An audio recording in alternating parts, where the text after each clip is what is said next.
Oppo F29 5G എന്ന പുതിയൊരു smart phone ഇപ്പം ഇന്ത്യൻ മാർക്കറ്റിൽ ലോഞ്ച് ചെയ്തിട്ടുണ്ട്.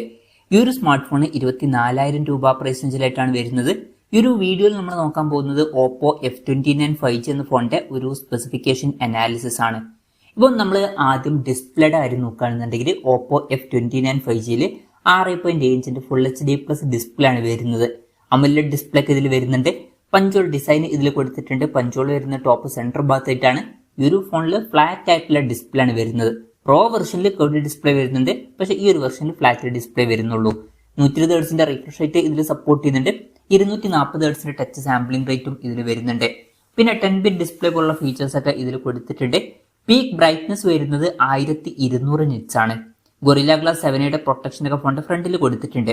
അപ്പോൾ ഡിസ്പ്ലേ ഫീച്ചേഴ്സ് മൊത്തത്തിൽ നോക്കുമ്പോൾ ഈ ഒരു പ്രൈസ് റേഞ്ചിനനുസരിച്ചിട്ടുള്ള തിരക്കില്ലാത്ത നല്ല ഡിസ്പ്ലേ ഫീച്ചേഴ്സ് ഒക്കെ വരുന്നുണ്ട് എന്ന് പറയാവുന്നതാണ്. പിന്നെ in display finger print sensor ഇതിൽ വരുന്നുണ്ട്. ഫോണിന്റെ വെയിറ്റ് വരുന്നത് ഏകദേശം 185 ഗ്രാം ആണ്. തിക്നെസ് വരുന്നത് 7.7 mm ആണ്. അപ്പം ഈ ഒരു ഫോണിൽ 6500 mAh ബാറ്ററി ഉണ്ട്. അത്രയും ബാറ്ററി കപ്പാസിറ്റി ഉണ്ടായിട്ട് പോലും വെയിറ്റ് 185 ഗ്രാമിലും തിക്നെസ് 7.7 mm മെയിൻറ്റെയിൻ ചെയ്തിട്ടുണ്ട്. അത് വളരെ നല്ലൊരു കാര്യമാണ്. പിന്നെ എടുത്തു പറയേണ്ട ഒരു കാര്യം എന്ന് പറയുന്നത് IP66, 68 അതുപോലെ തന്നെ 69 റേറ്റിംഗ് ഒക്കെ ഇതിൽ സപ്പോർട്ട് ചെയ്യുന്നുണ്ട്. അപ്പം മികച്ചൊരു IP റേറ്റിംഗ് വരുന്നുണ്ട്. അത് നല്ലൊരു കാര്യമാണ്. പിന്നെ MIL STD 810H സർട്ടിഫിക്കേഷൻ വരുന്നുണ്ട്. പൊതുവെ ബിൽഡ് ക്വാളിറ്റിക്കൊക്കെ ലഭിക്കുന്ന ഒരു സർട്ടിഫിക്കേഷൻ ആണ് ഇത്. അപ്പം അത് നല്ലൊരു കാര്യമാണ്. പിന്നെ 360 ഡിഗ്രി ആർമർ ബോർഡിങ് കാര്യങ്ങളൊക്കെ ഇതിൽ വരുന്നുണ്ട്. അപ്പം അത്യാവശ്യം നല്ല ബിൽഡ് ക്വാളിറ്റിയുമായിട്ട് വരുന്ന ഒരു സ്മാർട്ട് ഫോണാണ് ഇത് എന്നൊക്കെ പറയാവുന്നതാണ്. പക്ഷേ അവരുടെ ഒരു മാർക്കറ്റിംഗ് കണ്ടപ്പോൾ കുറച്ച് ഓവറായിട്ട് ഇത് മാർക്കറ്റ് ചെയ്യുന്നുണ്ടോ എന്നൊരു ഡൗട്ട് ഉണ്ട്. അപ്പം ആവശ്യത്തിൽ കൂടുതലുള്ള ഒരു ഇമ്പോർട്ടൻസ് ഇതിന് കൊടുക്കുന്നുണ്ടോ എന്നും തോന്നിയിട്ടുണ്ട്. പിന്നെ ഈ ഫോണിന്റെ ഗ്ലേഷ്യർ ബ്ലൂ അതുപോലെ തന്നെ സോളിഡ് പർപ്പിൾ എന്നീ കളർ വേരിയൻസ് ആണ് ഇപ്പോൾ ലോഞ്ച് ചെയ്തിരിക്കുന്നത്. ഇനി പ്രോസസറിന്റെ കാര്യത്തിലോട്ട് വരികയാണെന്നുണ്ടെങ്കിൽ സ്നാപ്ഡ്രാഗൺ 6 Gen 1 എന്ന പ്രോസസറാണ് ഈ ഫോണിൽ വരുന്നത്. ഇപ്പം ഈ ഒരു 24,000 രൂപ പ്രൈസ് റേഞ്ചിൽ ഈ ഒരു പ്രോസസർ എങ്ങനെയുണ്ടെന്ന് വെച്ചാൽ അത്ര മികച്ചൊരു പ്രോസസർ അല്ല. അപ്പം ഈ ഒരു പ്രൈസ് റേഞ്ചിന് പറ്റിയിട്ടുള്ള മികച്ച പ്രോസസറൊന്നും ഇതിൽ വരുന്നില്ല. അപ്പം നിങ്ങൾ മെയിനായിട്ട് നോക്കുന്നത് പെർഫോമൻസ്, ഗെയിമിങ് ഇതുപോലുള്ള കാര്യങ്ങളൊക്കെ ആണെന്നുണ്ടെങ്കിൽ ഈ ഒരു ഫോൺ സ്കിപ്പ് ചെയ്യുന്നതായിരിക്കും നല്ലത്. കാരണം ഈ ഒരു പ്രൈസ് റേഞ്ചിന് പറ്റിയിട്ടുള്ള പ്രോസസർ ഇതിൽ വരുന്നില്ല. അപ്പം പ്രോസസർ കുറച്ചൊക്കെ ഡിസപ്പോയിന്റിംഗ് ആണ് എന്ന് പറയേണ്ടി വരും. ഈ ഒരു പ്രൈസ് റേഞ്ചിൽ 5G സപ്പോർട്ടൊക്കെ വരുന്നുണ്ട്. 9ഓളം 5G ബാൻഡ്സ് ഇതിൽ കൊടുത്തിട്ടുണ്ട്. ഫോണിന്റെ ബേസ് വേരിയന്റിൽ 8 GB റാമും 128 GB ഇന്റേണലാണ് വരുന്നത്. 8 GB റാമും 256 GB ഇന്റേണലും ആയിട്ട് വരുന്ന വെർഷനും വരുന്നുണ്ട്. LPDDR4X റാമും UFS 3.1 സ്റ്റോറേജ് ടൈപ്പാണ് ഇതിൽ വരുന്നത്. പിന്നെ റാം ബൂസ്റ്റ് എന്നുള്ള ഫീച്ചർ ഇതിൽ വരുന്നുണ്ട്. അതായത് എക്സ്ട്രാ റാം വേണ്ട സമയത്ത് ഇന്റേണൽ മെമ്മറിയിൽ നിന്ന് കുറച്ച് മെമ്മറി എടുത്തിട്ട് അത് റാം ആയിട്ട് യൂസ് ചെയ്യുന്നതായിരിക്കും. അങ്ങനെ 8 GB റാം വരെ എക്സ്ട്രാ നമുക്ക് ലഭിക്കുന്നതായിരിക്കും. പിന്നെ സ്റ്റീരിയോ സ്പീക്കേഴ്സ് ഒക്കെ ഇതിൽ വരുന്നുണ്ട്. Android 15 ബേസ് ആയിട്ടുള്ള ColorOS സോഫ്റ്റ്വെയർ ആണ് ഇതിൽ വരുന്നത്. 2 കൊല്ലത്തെ OS അപ്ഡേറ്റും 3 കൊല്ലത്തെ സെക്യൂരിറ്റി അപ്ഡേറ്റ്സും കാര്യങ്ങളൊക്കെ ലഭിക്കുന്നതായിരിക്കും. ക്യാമറയുടെ കാര്യം പറയുകയാണെന്നുണ്ടെങ്കിൽ ഫോണിന്റെ പിന്നിൽ ഡ്യുവൽ ക്യാമറ സെറ്റപ്പാണ് കൊടുത്തിരിക്കുന്നത്.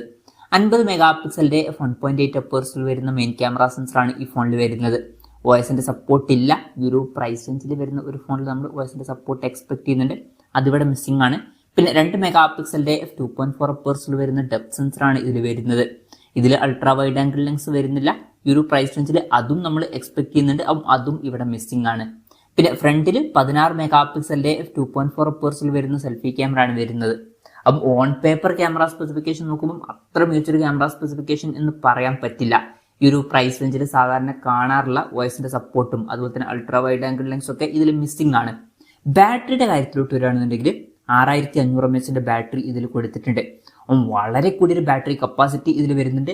അത് വളരെ നല്ലൊരു കാര്യം തന്നെയാണ്. 45 വാട്ടിന്റെ ഫാസ്റ്റ് സപ്പോർട്ടാണ് വരുന്നത്. തരക്കേടില്ലാത്തൊരു ചാർജിങ് സ്പീഡ് എന്ന് പറയാം, അത്രേ ഉള്ളൂ. പിന്നെ Type-C ചാർജിംഗ് പോർട്ടും ഇതിൽ കൊടുത്തിട്ടുണ്ട്. അപ്പം ബാറ്ററി സെറ്റപ്പ് മൊത്തത്തിൽ നോക്കുമ്പോൾ അത്യാവശ്യം നല്ല ബാറ്ററി സെറ്റപ്പ് ഉണ്ട് എന്ന് പറയാവുന്നതാണ്. പ്രത്യേകിച്ച് നല്ലൊരു ബാറ്ററി കപ്പാസിറ്റി ഇതിൽ വരുന്നുണ്ട്. അപ്പം ഇതൊക്കെയാണ് മൊത്തത്തിൽ ഫീച്ചേഴ്സിനെ പറ്റി പറയാനുള്ള കാര്യങ്ങൾ.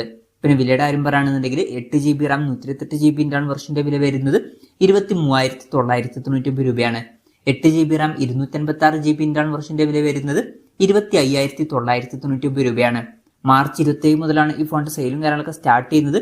പിന്നെ SBI, HDFC, ആക്സിസ് ബാങ്ക് അതുപോലെ തന്നെ ബാങ്ക് ഓഫ് ബറോഡ, IDFC ഇതുപോലുള്ള ബാങ്കുകളുടെ കാർഡ് യൂസ് ചെയ്യുകയാണെന്നുണ്ടെങ്കിൽ 10% ഓഫും കാര്യങ്ങളൊക്കെ ലഭിക്കുന്നതായിരിക്കും. എന്തായാലും ഓവറോൾ നോക്കുകയാണെന്നുണ്ടെങ്കിൽ അത്യാവശ്യം നല്ല ബിൽഡ് ക്വാളിറ്റിയുമായിട്ട് വരുന്ന ഒരു സ്മാർട്ട് ഫോണാണ് ഈ ഒരു ഫോൺ. അതുപോലെ തന്നെ നല്ലൊരു ബാറ്ററി കപ്പാസിറ്റിയും വരുന്നുണ്ട്. പിന്നെ തിരക്കേടില്ലാത്ത ഡിസ്പ്ലേ ഫീച്ചേഴ്സും ഇതിൽ കൊടുത്തിട്ടുണ്ട് എന്ന് പറയാവുന്നതാണ്. അപ്പം ഇതൊക്കെയാണ് ഹൈലൈറ്റ് ആയിട്ടുള്ള ഫീച്ചേഴ്സ്. പക്ഷേ ഈ ഒരു പ്രൈസ് റേഞ്ചിന് പറ്റിയിട്ടുള്ള ഒരു പ്രോസസ്സർ ഈ ഫോണിൽ വരുന്നില്ല. അതുപോലെ തന്നെ ക്യാമറയിൽ വോയിസിൻ്റെ സപ്പോർട്ട് മിസ്സിംഗ് ആണ്. അതുപോലെ തന്നെ അൾട്രാ വൈഡ് ആംഗിൾ ലെൻസും വരുന്നില്ല. അപ്പോൾ കുറച്ച് നെഗറ്റീവ്സ് ആയിട്ടുള്ള കാര്യങ്ങളും ഇതിൽ വരുന്നുണ്ട്. അപ്പം മൊത്തത്തിൽ നോക്കുമ്പോൾ ഈ ഒരു പ്രൈസ് റേഞ്ചിൽ ഇത് അത്ര മികച്ചൊരു ഫോണായിട്ട് എനിക്ക് പേഴ്സണലി ഫീൽ ചെയ്തിട്ടില്ല. പിന്നെ ബിൽഡ് ക്വാളിറ്റിയൊക്കെയാണ് ഇതിൻ്റെ ഹൈലൈറ്റ് ആയിട്ടുള്ള ഫീച്ചറായിട്ട് വരുന്നത്. അതിന് അവർ ആവശ്യത്തിൽ കൂടുതൽ ഇമ്പോർട്ടൻസ് കൊടുക്കുന്നുണ്ടോ എന്നും തോന്നിയിട്ടുണ്ട്.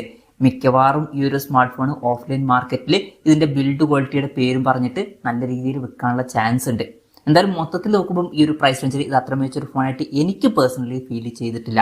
ഇതാണ് ഈ ഒരു ഫോണിനെ പറ്റിയിട്ടുള്ള എൻ്റെ ഒരു അഭിപ്രായം. ഈ ഒരു ഫോണിനെ പറ്റിയിട്ടുള്ള നിങ്ങളുടെ അഭിപ്രായം ജസ്റ്റ് ഒന്ന് കമൻറ്റ് ചെയ്യുക.